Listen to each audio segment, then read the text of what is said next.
నా పేరు ఎండ్రపాటి అశోక్ కుమార్, అంబేద్కర్ రైట్. నేను 2024 తెనాలి ఇండిపెండెంట్ ఎమ్మెల్యే కంటెస్టెడ్ క్యాండిడేట్గా పోటీ చేస్తున్నాను. నాకు 139 ఓట్లు వచ్చాయి. నేను ది బుద్ధి సొసైటీ ఆఫ్ ఇండియా ఆంధ్రప్రదేశ్ రాష్ట్ర కార్యదర్శిగా పనిచేస్తూ ముందుకు వెళ్తా ఉన్నాను. నేను గమనించినటువంటి పరిస్థితులు మీకు చెప్తాను. ఈ రోజున ఈ యొక్క విజయవాడలో మరి గాంధీనగర్లో ప్రెస్ క్లబ్లో ఏర్పాటు చేసినటువంటి ఈవీఎం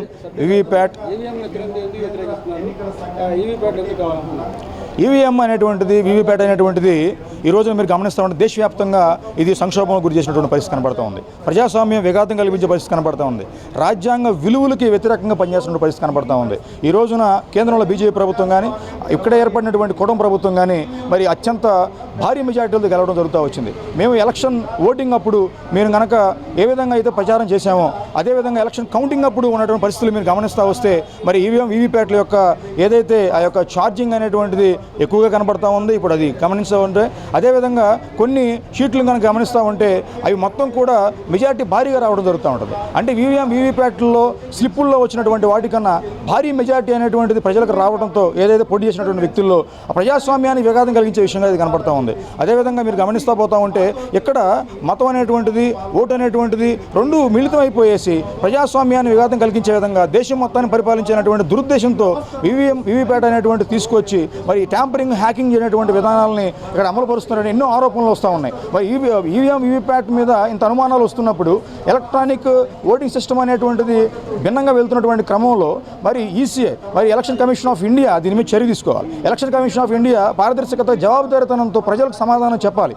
భారతదేశంలో పరిపాలిస్తున్నటువంటి ప్రధానమంత్రి, భారతదేశంలో ఉన్నటువంటి రాష్ట్రపతి, భారతదేశంలో ఉన్నటువంటి మరి వివిధ రకాల రాష్ట్రాల్లో పనిచేస్తున్నటువంటి గవర్నర్లు వీటి మీద చర్యలు తీసుకోవాలి. ఎక్కడ ఈ రకంగా ఆరోపణలు వస్తూ ఉన్నాయో, ఎందుకు వస్తున్నాయి ఆరోపణలు అని ఒక్కసారి ప్రజల ముందు ఆ యొక్క ఈవీఎం వీవీప్యాట్లని అదేవిధంగా స్లిప్పుల్ని ఎంచి చూస్తే ఎంతమందికి ఎన్నొచ్చో తెలుస్తూ ఉంటాయి. ఈ రోజున భారీగా పెరుగుతున్నటువంటి మెజారిటీ గమనిస్తూ పోతూ ఉంటే ప్రజలు మొత్తం కూడా దీన్ని నిరంతరం సోషల్ మీడియా ద్వారా కానీ నిరంతరం పేపర్ల ద్వారా కానీ నిరంతరం ఈ యొక్క అంశాలని వాళ్ళు మీడియాలో చూస్తున్నప్పుడు ఇస్తుపోతున్న పరిస్థితి కనబడుతూ ఉంది. అంటే యువతకి ఓటు అనేటువంటిది ఆయుధం. యువతకి ప్రజాస్వామ్యం అనేటువంటి దాంట్లో నమ్మకం కలిగించే విధంగా ప్రభుత్వాలు వెళ్ళాలి. అదేవిధంగా భారత రాజ్యాంగం విలువలను కాపాడుకునే విధంగా ముందుకు వెళ్ళాలి. ఈ రకంగా ప్రజాస్వామ్యం, భారత రాజ్యాంగ విలువలు, ఎలక్షన్ కమిషన్ ఆఫ్ ఇండియా, న్యాయ వ్యవస్థలు అదేవిధంగా ప్రతి ఒకటైపోయేసి ఈ రకంగా ప్రజల్ని విస్తుపోయే విధంగా ప్రజలకి జవాబుదారీతనం లేకుండా ఉంటే ప్రజలకి ప్రభుత్వాల మీద కానీ లేకపోతే ఎలక్షన్ కమిషన్ మీద కానీ ప్రజాస్వామ్యం మీద కానీ రాజ్యాంగ విలువల మీద కానీ నమ్మకం విశ్వాసం కోల్పోయే పరిస్థితి వస్తూ ఉంటుంది. నమ్మకం విశ్వాసం కోల్పోయినప్పుడు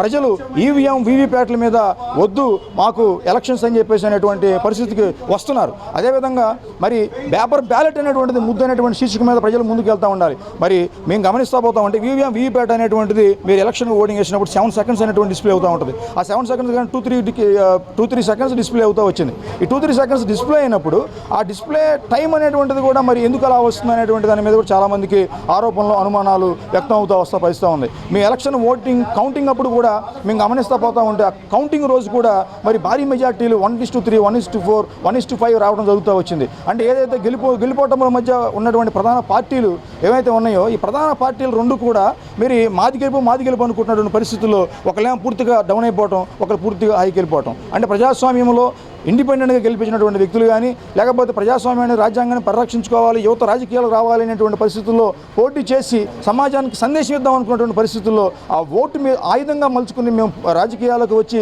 ప్రజలకు సేవ, ప్రజలకు అభివృద్ధి, ప్రజలకి అభ్యున్నతి, ప్రజలకి రాజ్యాంగ విలువల్ని అదేవిధంగా ప్రజాస్వామ్యంలో మాకు ఆ యొక్క హక్కులు కాపాడుకోవడం కోసం ముందుకు కదున్న పరిస్థితుల్లో ఈ రకంగా ఈవీఎం వీవీప్యాట్లు అనేటువంటివి విధ్వంసానికి గురి చేస్తూ ఈవీఎం వీవీప్యాట్లు అనేటువంటివి హ్యాకింగ్కి, ట్యాంపరింగ్కి గురవుతున్నటువంటి పరిస్థితుల్లో ఏ విధంగా మనం ప్రజాస్వామ్యంలో సమాజానికి సందేశం ఇస్తాం. కాబట్టి దశ నిర్దేశించిన రాజ్యాంగం అనేటువంటిది కూడా ఈ రోజున మరి తప్పుదారి పడుతున్నటువంటి పరిస్థితి కనబడుతూ ఉంది. రాజ్యాంగాన్ని అమలు కావాల్సినటువంటి వాళ్ళు, రాజ్యాంగాన్ని అమలు చేసి ప్రజలకు నమ్మకాన్ని, విశ్వాసం కలుగు చేసినటువంటి వాళ్ళు ఈ విధంగా ప్రజాస్వామ్య జవాబుదారీతనంగా లేకపోవడం అనేటువంటిది అత్యంత శోచనీయం. కాబట్టి ప్రజాస్వామ్యంలో రాష్ట్రపతి, ప్రధానమంత్రి అదేవిధంగా గవర్నర్లు ఈ యొక్క విషయం మీద అదేవిధంగా ఎలక్షన్ కమిషన్ ఆఫ్ ఇండియా దీని మీద జవాబుదారీతనంగా ఉంటూ ప్రజలకి ఏం జరుగుతున్నటువంటి చెప్పాలి. ప్రజలకి ఈ ఎలక్ట్రానిక్ ఓటింగ్ సిస్టమ్ ద్వారా కరెక్ట్గా కాదా అని చెప్పాలి. రాబోయే రోజుల్లో బ్యాలెట్ పేపర్ను తీసుకువచ్చి ప్రజాస్వామ్య విలువలను కాపాడే దిశగా, రాజ్యాంగ విలువలను కాపాడే దిశగా ముందుకు వెళితేనే ఈ యొక్క ఓటింగ్ మీద ప్రజలకి నమ్మకం, విశ్వాసం కలిగిందని తెలియజేస్తూ ఈవీఎం వీవీప్యాట్ వద్దు, ప్రజాస్వామ్యంలో బ్యాలెట్ పేపర్ ముద్దు అనే విధంగా ముందుకెళ్ళడం జరుగుతుంది. సెలవు తీసుకుంటున్నాం. జై